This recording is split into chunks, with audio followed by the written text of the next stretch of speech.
Teacher Shakyamuni Buddha. Homage to Manjushri for wisdom and courage. Homage, root lineage masters. The profound is encountered in 100,000 eons. See, hear, uphold, understand Tathagata meaning. To liberate all sentient beings, develop the supreme and unsurpassed bodhicitta. Next, we will now continue with our ongoing and detailed discussion regarding the 8 unfree states. The 8 unfree states have already been briefly introduced. Now we will further elaborate on them. Among the 8 unfree states are the beings of the 3 lower realms. Due to the negative karma each has accumulated in the past, they continuously and ceaselessly endure the sufferings of cold, heat, hunger, and thirst, day and night.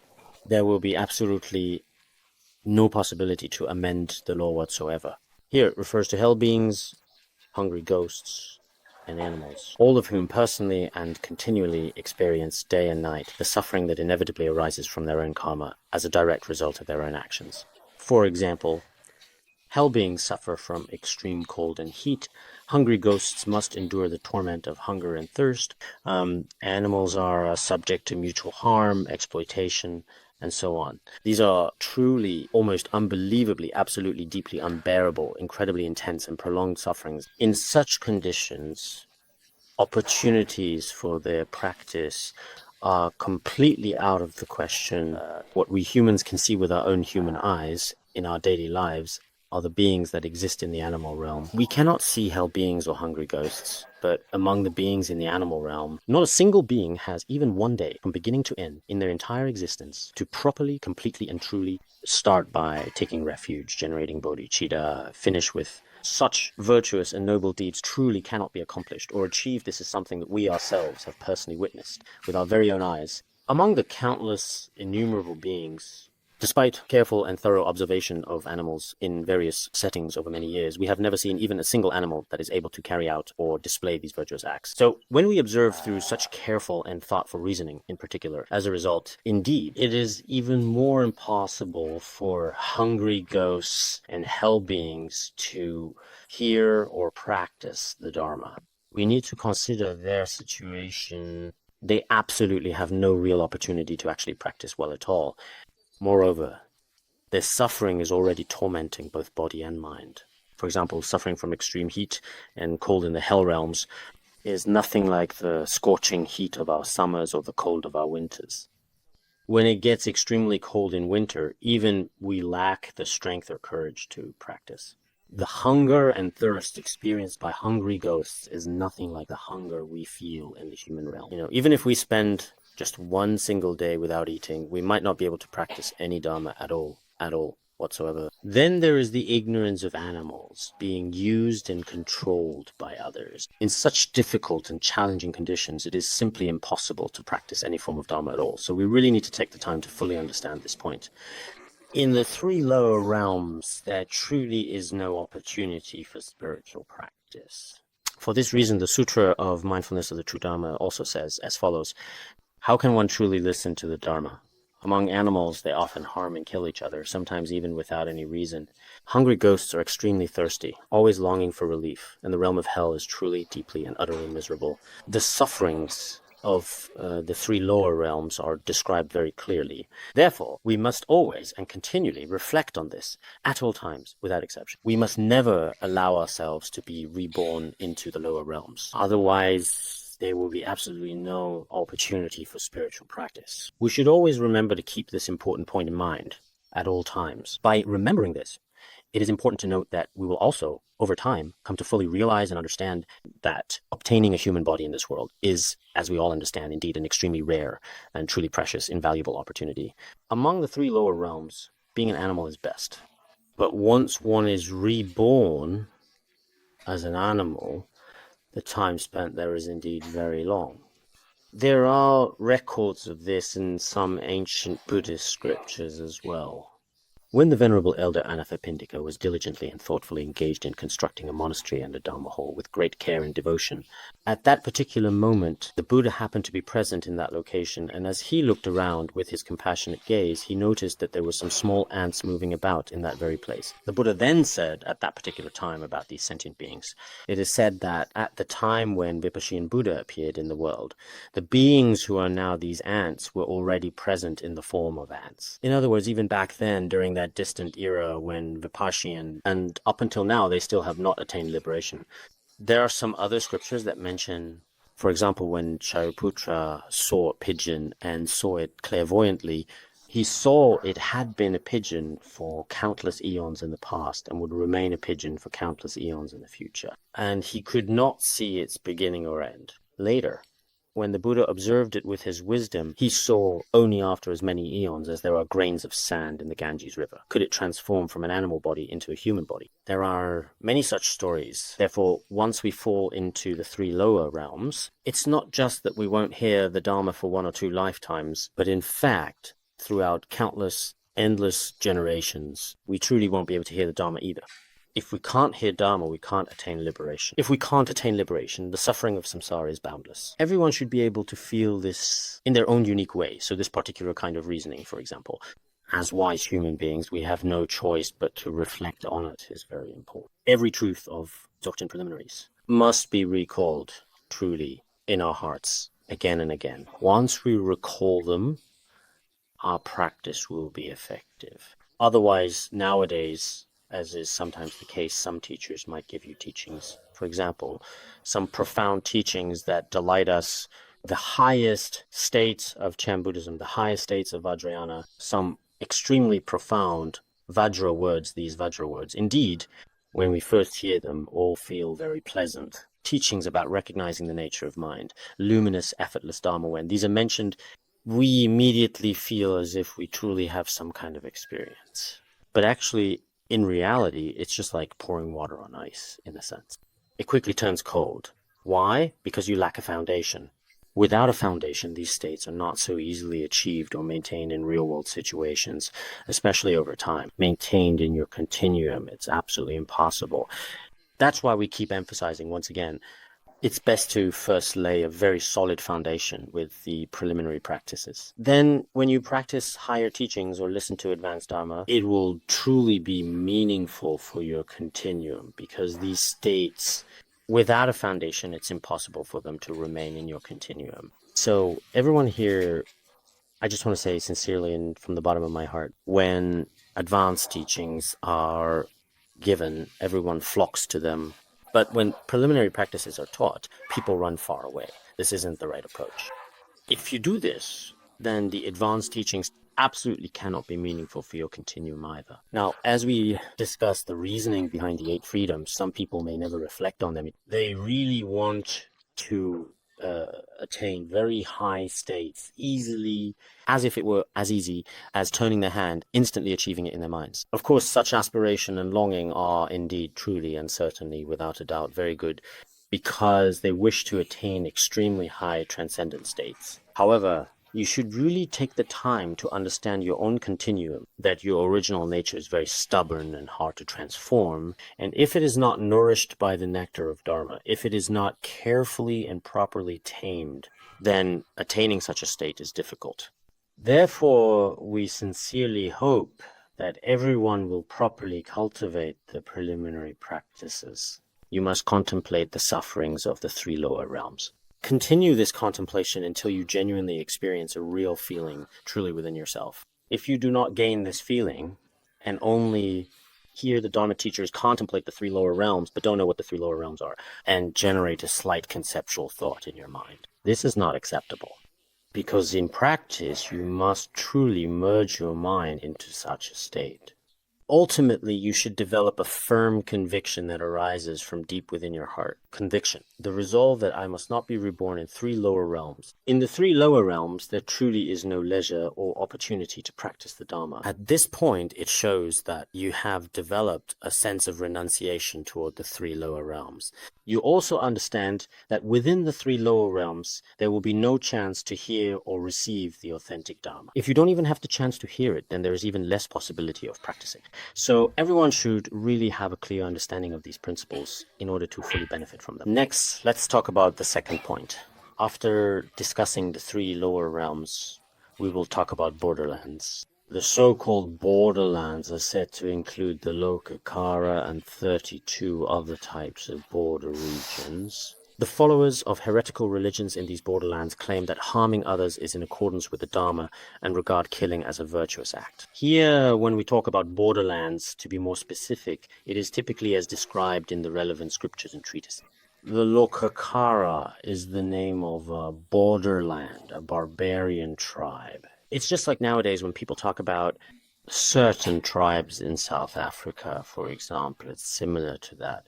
In some treatises, it is sometimes said there are 32 types of borderlands, as well as 25, 108, or even 1,200 types.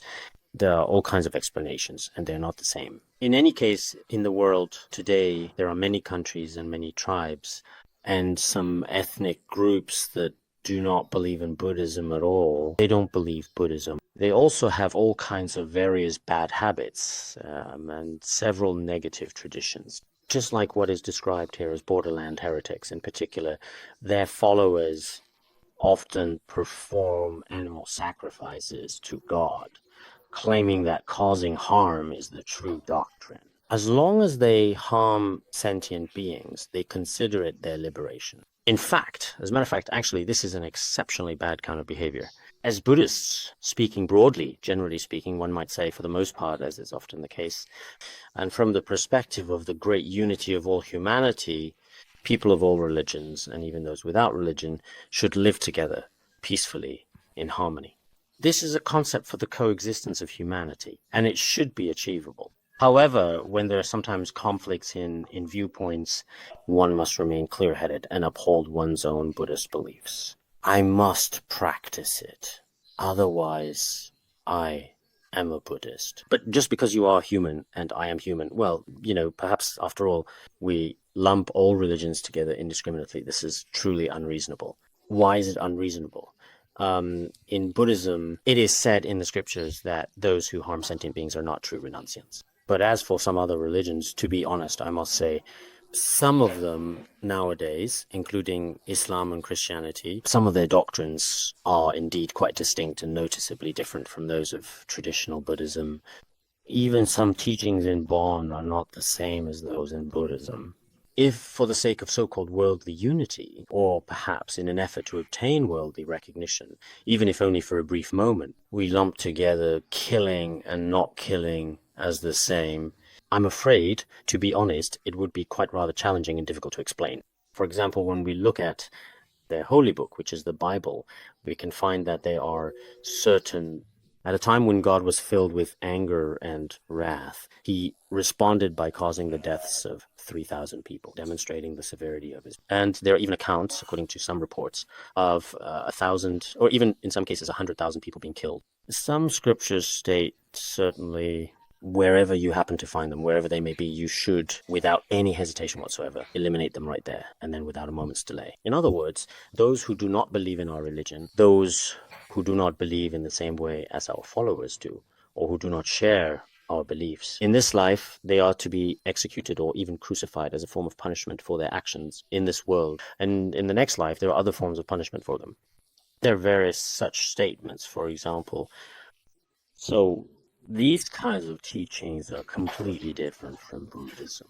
Previously, in Recollections of Shadows and Dust, I mentioned how Master Tang Shu debated with a Christian believer. One important part of the debate was that the Christian believer, as he specifically stated at that particular time, made the following statement: all animals are vegetables for humans. They are all meant for people to eat. That's what he said, as he himself put it. Later, the Dharma master continued to debate with him with unwavering patience, using the method of attacking with one's own spear against one's own shield to refute his view. Because, as a matter of fact, and quite importantly, they also acknowledge and admit that the blood of animals is not allowed to be consumed, and the reason for this is that blood is believed to contain the life of the animal, because blood is seen as... But the meat, of course, can certainly be eaten after all. He said that blood accumulates from within the meat, or that there should be blood in the meat. And through many arguments in the end, if you look at the memoirs of Shadow and Dust at that time in front of the Dharma master, he truly could not respond to some of Buddhism's reasoning. Therefore, nowadays in the world, in various countries and regions, including some Buddhists, as we can see today, in many situations, when talking to others. They also say that these are all acts of kindness and that the aspect of doing good should indeed be present. They hope that, for example, from the perspective of humanity, they believe that they should help humanity do some charitable work, set up some hospitals. These should all be very good things, and we do not oppose them either. However, because some forms of charity lump all viewpoints together indiscriminately, I think this presents certain difficulties.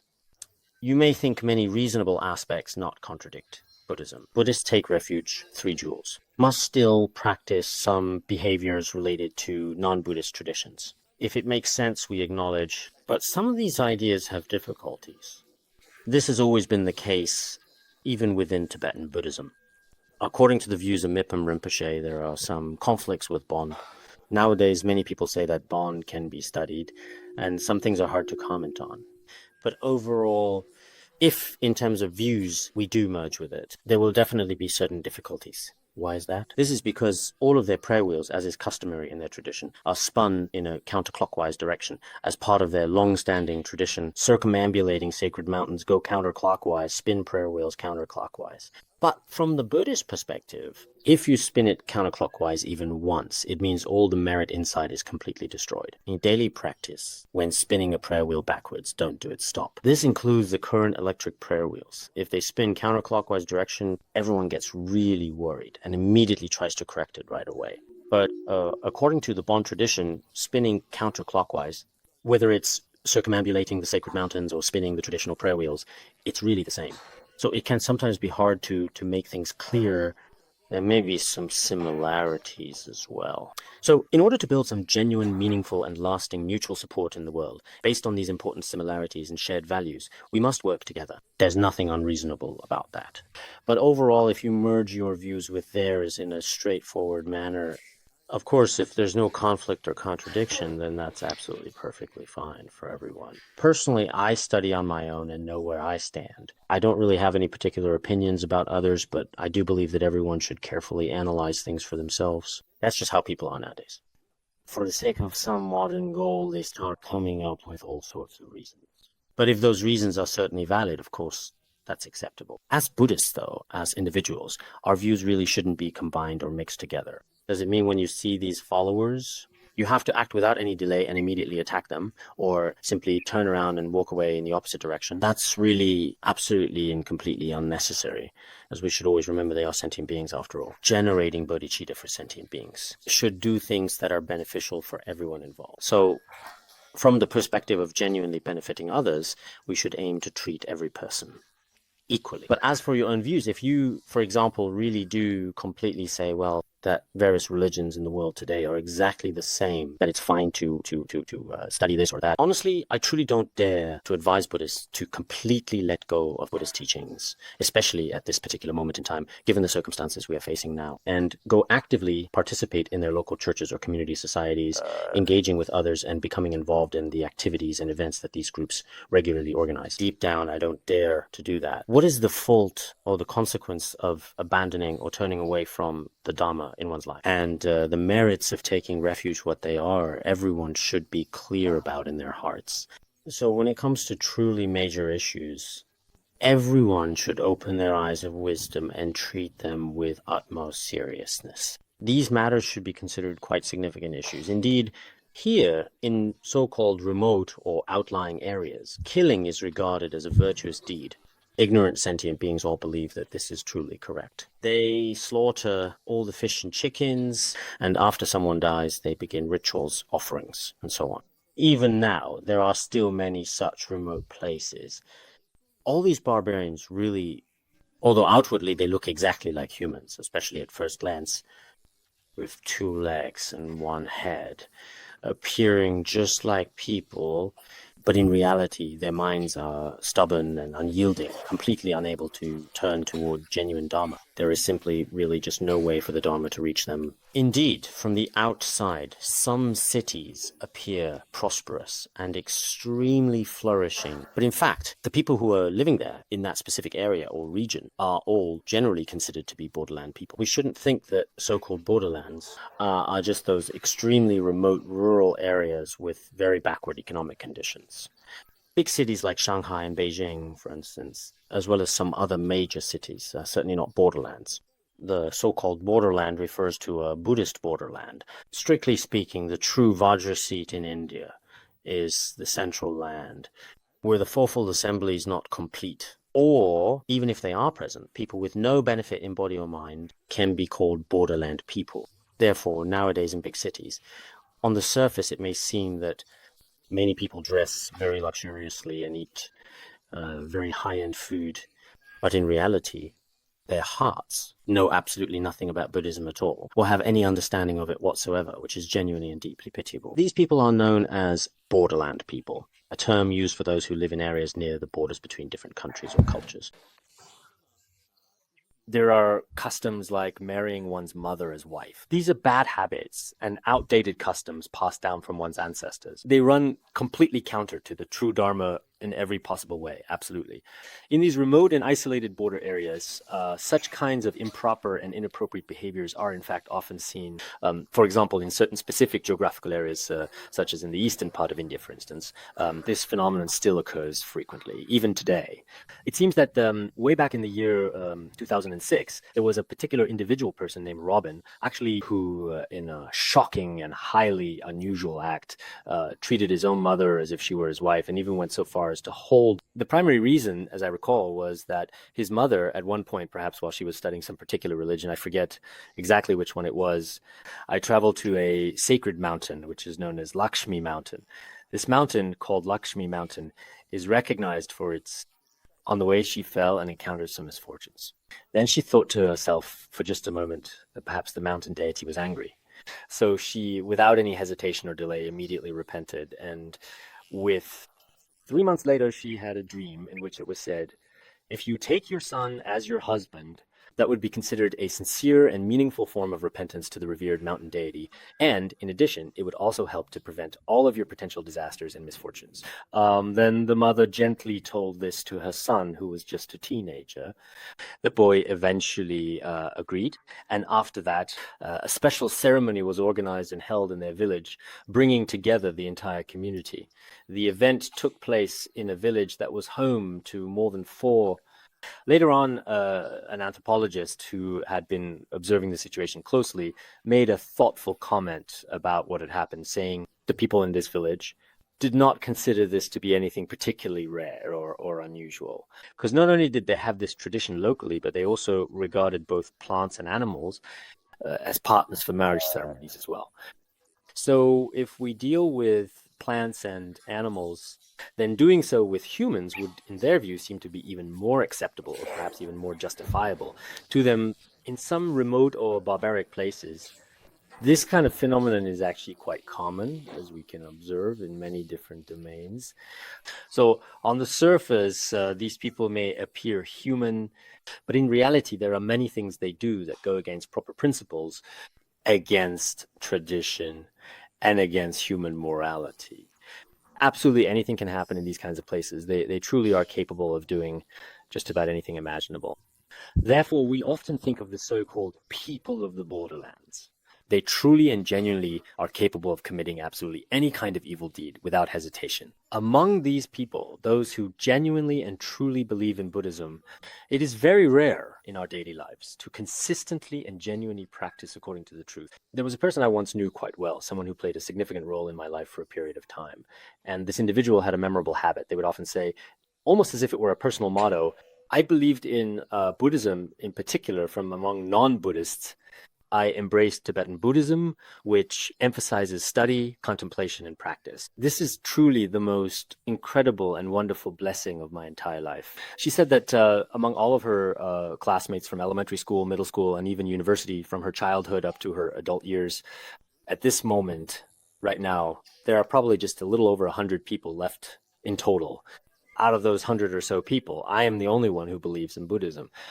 So I feel truly, deeply, and incredibly honored. Well, I think that what she said is indeed quite true.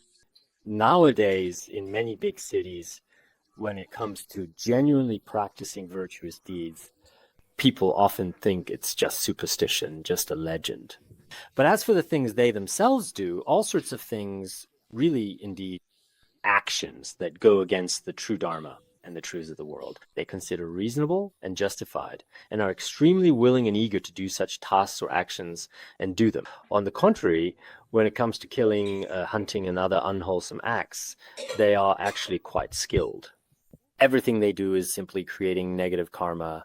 People in the cities, for example, for instance, when it comes to killing, stealing, or even hunting, have all kinds of clever, cunning tricks, and are especially adept and highly skilled at them. Nowadays, when you look at people, every single thing they do in their lives is creating karma. Absolutely everything, without exception, is creating karma. Even just eating a simple meal or slowly taking a single bite of your food is still creating karma. Now, especially those who are wealthy, the karma they create is even more frightening. Just when it comes to eating, a little bit of meat isn't enough. They have very high demands. They want to eat carp, fresh fish, lobster, pangolin, monkey brains, and so on.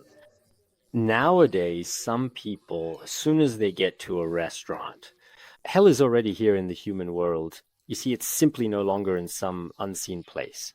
And the wardens and guards of hell are actually these beautiful women and handsome men. Each of them has blood dripping from their teeth. Only the blood of animals and nothing else can truly make them feel deep inside that this is a pleasurable and deeply satisfying enjoyment, something that brings them a unique sense of delight. In fact, this kind of appetite in just a moment takes the lives of many precious beings by killing other sentient creatures. So when you look at it, as we reflect at this moment in time, is our society truly progressing or perhaps instead regressing in the world today? In our modern world. You know, humanity really needs to reflect to truly think. People often think in the past we wore tattered clothes, but now we dress so extravagantly.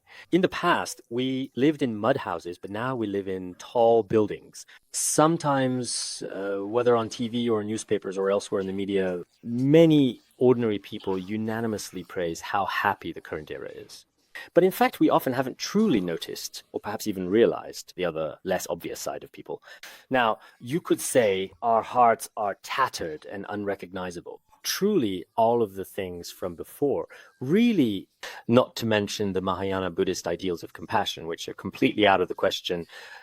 Even basic worldly values like filial piety, respect for teachers, and many aspects of human morality are basically gone now. In the cities, many children, their demands and attitudes are completely contrary to the true principles of humanity.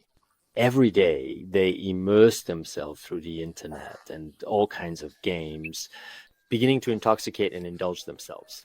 Adults are even more out of control indeed, as we can see. Nowadays, even some leaders and various individuals, as well as people in Tibetan areas, are also like this. Sometimes I really wonder if they've gone mad. Just a couple of days ago, I actually heard from someone I know very well, someone I've known for quite some time. He called and asked if I could save his life, wanted to borrow money. I asked why. In the span of just 1 month, he managed to gamble away more than 1.5 million yuan, a staggering amount that not only depleted his finances, but also left him facing serious consequences for his actions. He used to earn several thousand yuan in salary every month and lived a happy life, but now there's no way to escape. He spoke very eloquently, saying, "After all, I am just a sentient being. Could you save my life with the money from animal releases?" I told him the money for animal releases isn't for gambling debts. There's really absolutely nothing at all that can be done about this at this point in time. From what I know, in several small nearby counties, including civil staff, more than a dozen people in a single county have fled. In the end, they really had no choice because they couldn't pay back the money. This is what they now call snowballing. They chase after high profits, and this snowball just keeps getting bigger and bigger. Some people, for example, will lend you 10,000 yuan today. By tomorrow morning, you must pay them back 15,000 yuan. If you can't pay it back within 10 days, you have to pay them several times the original amount. In this way, now many people have lost everything. Their families are ruined. It's truly pitiful. In this way, over time, many people's sense of ethics and morality has gradually been lost and diminished. Right now, this is happening everywhere. It's coming wave after wave, and it's extremely dangerous. Sometimes when we look outside, we see tall buildings and skyscrapers. But in the past, though people didn't have tall buildings and skyscrapers, they lived very happily and truly contentedly together for many years, in peace and joyfully, and didn't owe so much debt. They still had compassion and a feeling of contentment. Now, there are so many problems, I think, especially as a Buddhist.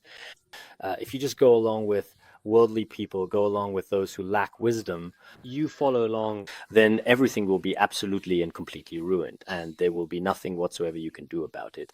So we should recognize that behind what we call modernization today, behind industrialization or technological advancement, what is really hidden, what is truly hidden, in fact, is often environmental pollution and ecological imbalance, and sometimes even seriously so, including ideology, morality, and morality. In every aspect, have we really made progress or not? As rational people, we must carefully and thoughtfully reflect on this over and over again. Otherwise, we will end up colluding with those who do not believe in cause and effect or in reincarnation, those with nihilistic views. In the end, if we, even if only for a brief fleeting second, try to turn back, it may already be too late for regret, and it will likely be very difficult. So nowadays, many young people these days actually really, honestly, in fact, end up living with these aimless people and ultimately feel helpless. It's said that when many people gather together these days, what do they talk about every day? It's always about how much someone earns, how much money this person made in total, and how much exactly that other person was able to earn. Constantly talking about money, finances, and wealth, or discussing various kinds of illegal activities, schemes, and operations. They never discuss or mention doing charity, such as helping others or benefiting others. Let alone Buddha's teaching 7, some basic worldly values. People in ancient times weren't like this. What kind of poems did Tang Dynasty poets write? What was the content of those verses? Even the things teachers used to say many teachers in the past, for example, in their classrooms during their daily teaching, on a daily basis, could recite Tang poetry and various lyrics fluently. And it was very pleasant, now changed, about how to get a raise, always constantly preoccupied with it. They look at who has money, who bought a house, who bought a car. Now what should I do? I have to compete with them. But in the process of competing, many people end up falling. They can never, ever truly get back up again once they have fallen down. So for many people, well, nowadays you could really say that in today's world, there are truly all kinds of people, and all sorts of information about human desires come at us from all directions. They enter our 5 senses, enter our consciousness, filling our minds with all kinds of defilements, leaving us lost and without direction. If you truly want to understand some Buddhist principles nowadays, it's absolutely impossible. Sometimes when I want to give a lecture, I feel very disappointed when I hear about all kinds of situations outside Mahayana teaching, let alone Dzogchen and Great Madhyamaka. Preliminary practices hold key principles. As for the realization of these preliminary teachings, I personally have a bit of it. Rarity, impermanence, human life. I truly believe that human life is very hard to obtain and life is extremely impermanent. If anyone comes today to refute my view in any way, even in the slightest at all, I do not accept their view. I have a profound conviction. But if this could truly be transferred into another person's mind stream, it would definitely bring 100 benefits to that person and not a single harm, without any exception. It is meaningful, but as for such a level of realization, nowadays, it is probably impossible to find a truly qualified vessel. As for the realization of Dzogchen and the Great Madhyamaka, I feel ashamed. I have nothing. The highest realization of emptiness is something I admire. I do not have it. Preliminary realization required. This is due to the blessings of the lineage masters. In my own efforts, it should be there. If I share this realization, no one would listen. Even if they listen, they will not practice it. They are busy with their trivial matters. And after finishing a class, some people studying outside, whenever I hear they study the Dharma, I'm happy. But after attending one class, they don't even look at the books for an entire week. How can you truly understand the meaning of the Dharma if you don't study it? Even just understanding is difficult, let alone actual practice, which is even harder. So people in the world today are indeed moving further into the degenerate age. Even monastics. Well, I really shouldn't say much more about this. I won't say any more. Just forget it, if you don't mind. All right? Today is not a lesson about sadness, but about flawlessness. People nowadays have no opportunity to practice. As we can observe, in remote places, it seems that all sorts of negative behaviors are unfortunately now emerging. From this, it's clear that border regions are truly places without leisure. Then, what is called the long life heaven is also known as the unconscious heaven. According to the commentary on the Abhidharma Kosha, near the great fruit heaven of the fourth dhyana, there is a heavenly realm called the long life heaven. In some commentaries, the long life heaven refers to all beings who are reborn in the heavenly realms having no real opportunity to practice. There is this explanation. In other words, in the unconscious heaven, the beings there believe that a meditative state without any good or bad thoughts is liberation. Sometimes meditators think they don't need any good or bad thoughts at all and just remain settled with eyes closed, but there are certain dangers in this. You must be very careful about this at all times. If you meditate like this, in the end, over 80,000 gradians, or perhaps 50,000 gradians, you may even be reborn in the unconscious heaven, just like a frozen fish. There, in that tranquil place, the mind gradually, slowly fades away, drifting gently into silence. Abhidharma Kosha extinction not means there is still a very subtle mind present, though one cannot perceive it. In Tibet, what we call the marmot, during 3 or 4 months, stays in its burrow in a kind of retreat. It doesn't generate any discursive thoughts, but it still breathes.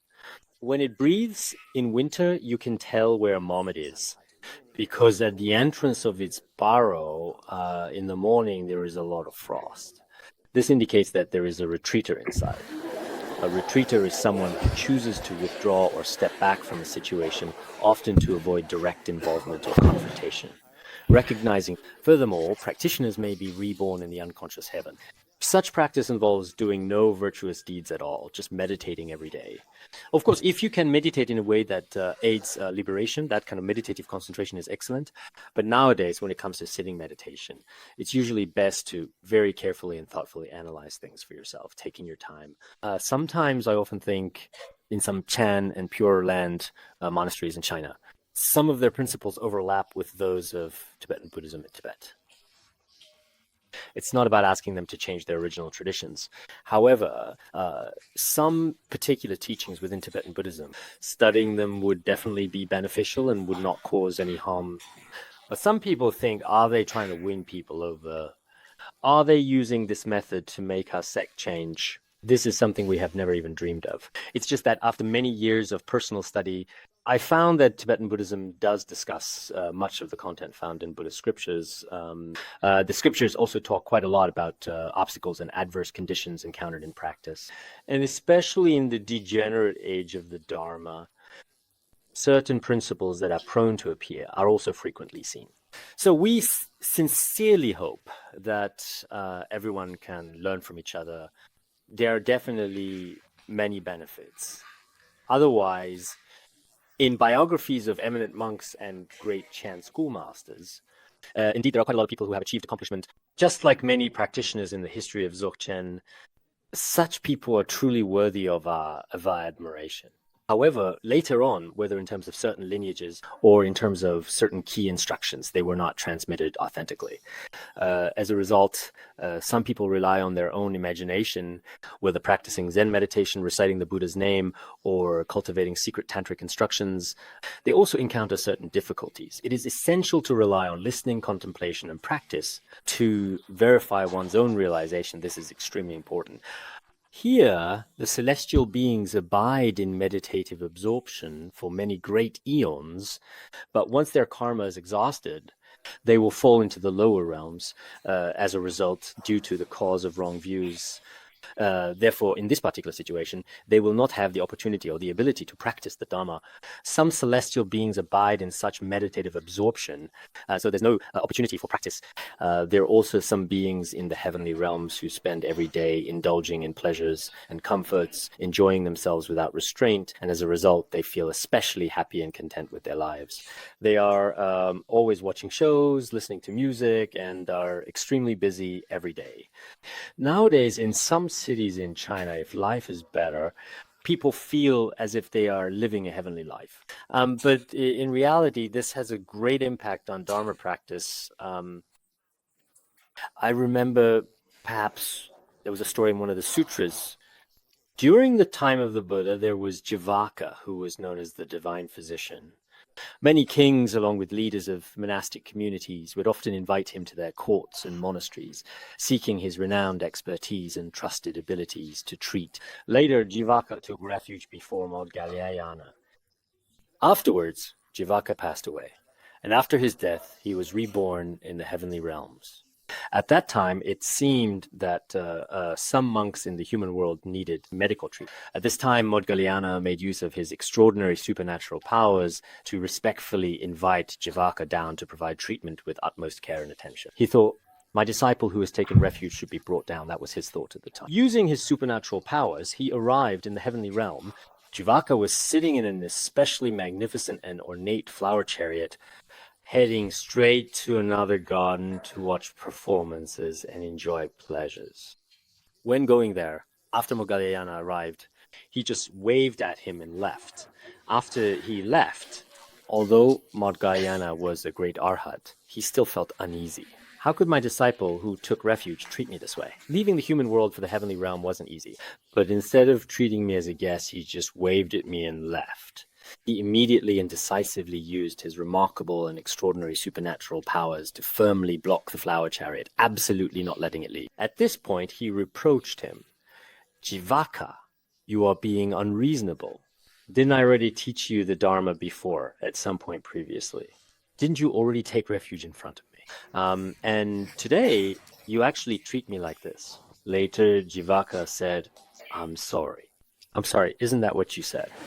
He said, there's really nothing I can do. We simply don't have time here. We're so busy playing every single day that we really can't even finish. Here, we actually have to play every single day. Look at the other devas. They don't even greet you when you arrive. I actually put in the very most effort, truly, to warmly greet you. So indeed, sometimes we can figure it out ourselves. The lives of the devas, there's no way their spiritual practice can keep up. City people live like this. Today, they go to watch a show. Tomorrow, they go to a karaoke bar. The day after tomorrow, they visit a garden. And a few days later, they head to Jushegu or Sanya. People with some means are going from place to place every day. Indeed, in the end, there is no opportunity for spiritual practice. If your mind is in such a scattered state, is it possible to practice? Absolutely not. Therefore, it is better not to wish to ascend to the heavens. Some people always think life is bitter, to be reborn in heaven. But in the heavenly realms, there is nothing you watch shows that is not what we truly seek. What we genuinely desire is true liberation from samsara. If you don't reach liberation from samsara, there is no meaning. So everyone must keep in mind that even the life of celestial beings has no real value. This too is a state without leisure. Those with wrong views, holders of wrong views, are outside the Dharma and cling to eternalist views such as belief in God, Indra, and other such eternalist wrong views. There are also nihilistic views, such as, for example, denying the existence of past and future lives, denying karma, three jewels, noble truths. They believe everything is extinguished like a blown-out lamp. Those who hold such views are called nihilists. Wrong views include eternalists and nihilists. Their mental continuum is tainted by wrong views. So they fundamentally cannot develop faith or understanding in the true Dharma. As a result, they also have no opportunity to practice the genuine Dharma. Once our mental continuum is contaminated by worldly wrong views, then there is definitely no opportunity to practice the Dharma. Because their views are wrong, they are unwilling to do anything. Sometimes your mind matters. Perspective counts. If your view is correct, for example, if your actions are wrong, you fix them fast, just like stated in 400 verses. But fortunately, in Tibet, Guru Padmasambhava, he once instructed the 12 Earth Mother Goddesses to protect Tibet, so true outsiders can't benefit. When Patrul Rinpoche was alive, he said this: when Guru Padmasambhava came to Tibet, there were 12 spirits who created obstacles for him. When creating obstacles, Guru Padmasambhava subdued them through his miraculous powers. That from then on, they would strive to protect Buddhism. From then on, they must strive to protect Buddhism. They would not allow any outsider, non-Buddhist, to enter Tibet. Later, it is said that Sakya Pandita debated with Indian non-Buddhists, it is believed. And if Sakya Pandita lost, he was prepared to join their religion. As for the non-Buddhist Chokchigawa, if he lost, he was prepared to convert to Buddhism. Later, through debate, the non-Buddhist side was indeed defeated. After losing, Sakya Pandita planned to bring him to Tibet to have a look. He just kept bringing him along. When they reached the border area between Nepal and Tibet, the non-Buddhist said, "I'd better not go. Otherwise, if I go, I'm honestly a bit concerned that the 12 Earth protecting goddesses probably won't actually allow me to enter." Sakya Pandita said, "Don't worry, as long as I'm with you, nothing should happen." In the end, when they were really about to reach Tibet, some say he died from coughing up blood, others say he was struck dead by lightning. In any case, he died at the border. We went to India. People pointed out, this is the very place where Chokshe died. This is what people say. Sakya Pandita only brought his top knot to Sakya Monastery. Some historical records say that up to now, Sakya Monastery still keeps Chokyagawa's hair knot, if it remains unclear. So indeed, in the past, because of the 12 great Dharma protectors, outsiders truly had absolutely no real chance to ever, in fact, enter Tibet. Later, many masters prayed to the 12 great Dharma protectors. There are also various prayer texts. This includes His Holiness, Jigme Phuntsok, and many masters from abroad. Later, some with wrong views and various outsiders also managed to come in. But I think that nowadays in Tibet, basically, actually, for major groups such as other religions or outsiders, whether it's temples or people, it's not easy to adapt in Tibet. Therefore, the blessings and power of the Dharma protectors are truly inconceivable. Although, unlike in the time of Patrul Rinpoche, Tibet is no longer so pure now. There are quite a few people who hold nihilistic views, and there are also some who hold eternalist views. But compared to other places, in other regions, the attacks from other religions and outsiders are extremely fierce. In many big cities and other countries too, they have basically taken over all the places. But because of these Dharma protectors, because of the vows they made at that time, now, in the tranquil monasteries, their supplication prayers are often recited as well, because at that time they vowed that outsiders would not be able to enter. Therefore, in the future, we will most likely continue to supplicate them, so that in the pure places of Tibet, many outsiders or those with wrong views will not enter.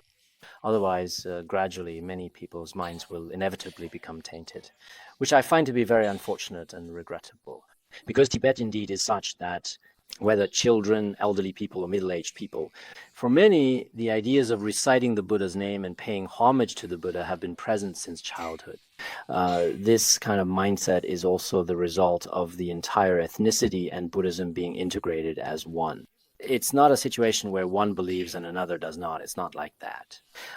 Their way of life has already been completely integrated with the teachings of Buddhism. These places, we have been to many places, but there are few. From a young age, their outlook on life is connected with the compassion of the Dharma. Such places are indeed very rare, which is why people travel to Tibetan regions. Visiting Lhasa people's faith changes. This includes people at the Institute, non-believers or opposed to Buddhism. After coming here, all of these people have completely changed. Teachers from elsewhere who did not believe in religion came here. When they left, they changed. They were one person arriving, another leaving. This is also due to the blessings of the Dharma centers and some Dharma protectors. So we should also clearly understand that in the regions of Tibet and other Tibetan areas, there are actually, in reality, very few people who are truly non-Buddhists. Some resemble them, people who develop wrong views about the true Dharma and their teachers. I have no opportunity to practice the true Dharma properly and authentically. Because they see the teacher as a bad person and do not develop a genuine right view toward the true Dharma, people who hold such wrong views are actually no different from non-Buddhists. They won't practice any Dharma because they see everything the teacher does as unreasonable and not in line with the Dharma. Some people in mind, their own mental continuum is tainted by certain faults. No matter how the teacher acts, some may misunderstand. In the past, heretic Yingguang saw Shakyamuni Buddha as having 9 faults or 18 ugly features. Within the 3 realms, no teacher as Shakyamuni Buddha. But when one's mind stream is tainted with wrong views, one can't see his true nature. It's just like someone with an eye disease who cannot see that a conch is white. So for this person, no matter what teacher appears before them, he thought this master was greedy. This teacher is very angry and jealous. They say this one arrogant, one stingy. Every day, all they do is look for the teacher's faults. I never see virtues, and I can't see them. However many years spent with a teacher, not only do they gain no real benefit, but they may even be harmed. There was once a person who said, "I often give rise to wrong views in your presence. I'm planning to leave tomorrow. I don't want to stay at the Institute." I said, "Don't wait until tomorrow. It would be better if you left today." It's really like this. There's no need to always be around someone if that's the case. I'm not saying I have the qualities of a spiritual teacher, not at all. When I studied the Treasury of Pith instructions in the past, to be honest, I really shouldn't even mention it, but I don't even possess the qualities of a qualified disciple yet, pretend to be a teacher, which is very shameful. That's just what I mean. Later, I became deeply convinced that I don't even have the qualities of a qualified disciple. So it's impossible to be a teacher. It's always been this way. I'm not being modest. I lack those qualities. It's Dharma's blessing. If others can understand some meaning from what comes from my mouth, then it's like, for example, just imagine a deaf person who can't hear himself, but the music he produces brings joy to those who hear it. As said in the Buddhist scriptures, if one has a bad character, if one transmits the Dharma, it is meaningful for faithful. It is precisely for this very reason that I choose to share some Dharma teachings with everyone. Therefore, when other people choose to rely on other teachers, they should also carefully observe during the process of following them. Staying long may not be beneficial. As it says here, like Bhikshu Sunakshatra, who served the Blessed One for nearly 25 years. But because he had not the slightest faith at all in the teachings or words of the Buddha, he often developed wrong views. Later, he even said, although I have been with you for such a long time, apart from the span of light above your head, I have not seen any other qualities in you. And in terms of wisdom, I absolutely surpass you. I have mastered Tripitaka, 12 divisions of scriptures. Eventually, he left the Blessed One. Exactly 7 days after leaving the Blessed One, he eventually transformed into a hungry ghost in a mysterious garden. 1,000 Buddhas of fortunate aeon arrive. Friends, acquaintances, and even people who barely knew him all take turns recounting his faults, talking about his mistakes and shortcomings, and sharing the story of his life with others. Only after 1,000 Buddhas appear does he begin to fall into hell. He is reborn human. At that time, because he gave rise to wrong views, it was extremely terrifying. Therefore, we should understand that this is also the case for those with the wrong views. Those with wrong views cannot practice Dharma. In daily life, when we lack wrong views in our own mind streams, we also frequently pray to the Guru and the Three Jewels, wishing that right view will arise in our mind streams. When the Buddha does not appear, is rebirth when no Buddha appeared. In other words, it means being in a world without a Buddha. Once one is reborn in an empty world where no Buddha has appeared, one will not even hear the names of the Three Jewels. Being far from the light of the true Dharma, this is also considered a state of lacking leisure. Now, we have already been reborn in a time when the Buddha has appeared in the world, and the Buddha has turned the Dharma wheel 3 times. There has never been a time when the Dharma has disappeared. Therefore, we now have the leisure as well as the opportunity to practice at this time.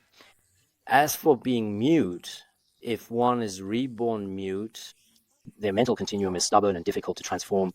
For such a person, listening to the Dharma, teaching the Dharma, or practicing the Dharma, they are truly powerless and absolutely incapable, mute. The so-called mute. Mute usually means a lack of certain faculties. Those who lack the human characteristic of understanding speech and meaning. Humans understand and share meaning with language. In Buddhist logic, there are many methods of analysis on this. When teaching the preliminary practices, I explained this, so won't go on. Such people are in a state of lacking leisure, mind dumbness, someone mentally mute. It means the person is dull-witted and foolish. I know nothing about the Dharma and the truth.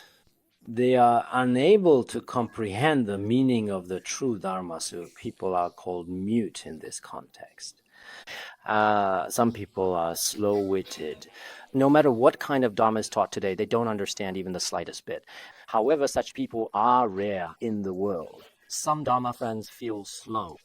In fact, if you really understand that we are one person, recite Avalokiteshvara, chant Amitabha, or do good, you understand most of these aspects. If you understand them, then you are also in a state of leisure and opportunity. You have not been reborn in a state lacking leisure. So they are also in a state of lacking leisure. Therefore, from the above analysis, everyone must understand the concept of the 8 states of lacking leisure. The 8 states of lacking leisure are, in fact, indeed closely related to ourselves. Spiritual practice still requires free time. If you have no leisure or are busy every day, then in this brief lifetime, you truly won't be able to achieve any realization. Therefore, right now, you should absolutely have a strong sense of self-discipline and personal responsibility. You must be able to gain at least a little benefit. So, about the human rebirth, Shantideva said, I should think twice about surviving the calamity and finding leisure and happiness. We should reflect on this again and again. It is extremely difficult to obtain such leisure and opportunity over countless lifetimes and eons. Now that we have already gained this kind of free time, we truly ought to cherish it deeply and sincerely, with a rare and earnest longing in our hearts. Longchen Rabjam also said, in the great perfection, natural rest. Friends, the precious treasure of leisure and happiness is extremely rare among the 6 realms. He said, friends, this body with leisure and opportunity is like a treasure. It is rare in the 6 realms of samsara. So now that we have truly encountered such a human life, we must cherish it. Just like a patient meeting a skilled doctor, we should earnestly listen to the Dharma. It is also mentioned in the sutras, just like a sick person who meets a skilled doctor, he should be able to listen to the Dharma with his whole heart and mind. Just like a seriously ill patient encountering an excellent doctor, he will truly cherish it. Therefore, we should listen to teachings. Even the merit of attending just 1 class a day is inconceivable, because I think this opportunity may not last very long at all. Everyone only has a certain period of connection. If your merit is insufficient, some get a year Dharma, some have 2 years, some have 3 years. Is there really anyone who can listen to the Dharma for 20 or 30 years? Only those with great merit get opportunity. In general, generally speaking, those without merit probably do not. Therefore, those who truly wish to gain benefit in this life and the next, and with sincere intention, should try their best to face difficulties and suffering especially, and most importantly, laziness. Laziness is frightening. If we can truly, genuinely eliminate laziness, then it should indeed be possible. So just as it is stated in the Sutra of Mindfulness of the True Dharma, if you seek happiness in this life and the next, you should avoid laziness. A person who is lazy and careless is no different from a dog or the like. This means if we want to attain happiness in both this life and the next, we must wholeheartedly strive to stay away from laziness. If one is lazy and careless, then one is no different from a hungry dog, an old pig, or other such animals. Every day, I can't face myself. Every day in this muddled state. That's why I'm afraid of becoming lazy. So I often add a bit more to my daily practice. It's okay to be... Anyway, I give teachings every day, so I just schedule a bit more during those sessions. Sakyamuni sadhana. Samantabhadra aspiration prostrate. Afterwards, I feel very at ease every days like this. If there's class today, I did good deeds. On days without class, all of this becomes my own personal responsibility. When I try to make up for it, willpower is weak. I recite Samantabhadra's aspiration and prostrate. It's long. Have a class every day. All can do this together. That's how I feel, but I don't know what others think. Sometimes in class, I feel happy. We'll stop here.